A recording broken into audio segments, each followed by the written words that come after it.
অনির্দিষ্টকালের কর্মবিরতিতে অচল চট্টগ্রাম বন্দরে গিয়ে শ্রমিক কর্মচারীদের বিক্ষোভের মুখে পড়েছেন নৌ পরিবহন উপদেষ্টা সাখাওয়াত হোসেন।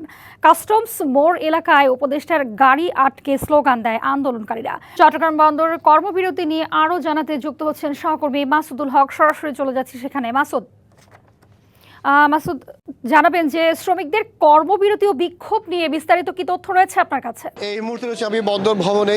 একটু আগেই চট্টগ্রামের বন্দরে যারা আন্দোলনকারী তাদের সাথে নৌ পরিবহন উপদেষ্টার একটি বৈঠক করেছে, কিন্তু সেই বৈঠক আসলে কতটুকু ফলপ্রসূ হয়েছে সেটা এখনো জানা যায়নি। কারণ নৌ পরিবহন উপদেষ্টা জানিয়েছেন আগামীকাল থেকে বন্দর সচল হবে, বন্দরে সকলে কাজ করবে, তবে কেউ যদি কাজে বাধা দেয় সেক্ষেত্রে সরকার হারল্যান্ডে যাবে। আনুষ্ঠানিকভাবে কথা বলতে চাই, প্লিজ আমাদেরকে একটু সময় দেন।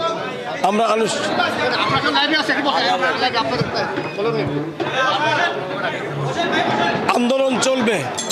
আন্দোলন চলবে, তবে আমরা চূড়ান্ত সিদ্ধান্ত আপনাদেরকে কিছুক্ষণের মধ্যেই জানাচ্ছি। সরকার বলছে আগামীকাল থেকে হারল্যান্ডে যাবে, হারল্যান্ডে।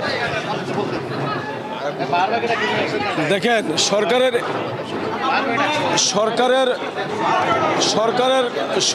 কথা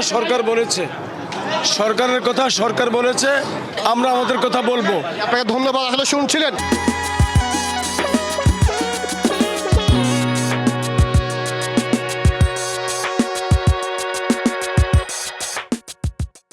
সরকারের পক্ষ থেকে বলা হয়েছে, একটু আগে উপদেষ্টা জানিয়েছেন যে আগামীকাল থেকে তারা বন্দরে কাজ চলবে, কেউ যদি বাধা দেয় সেক্ষেত্রে সরকার হারল্যান্ডে যাবে।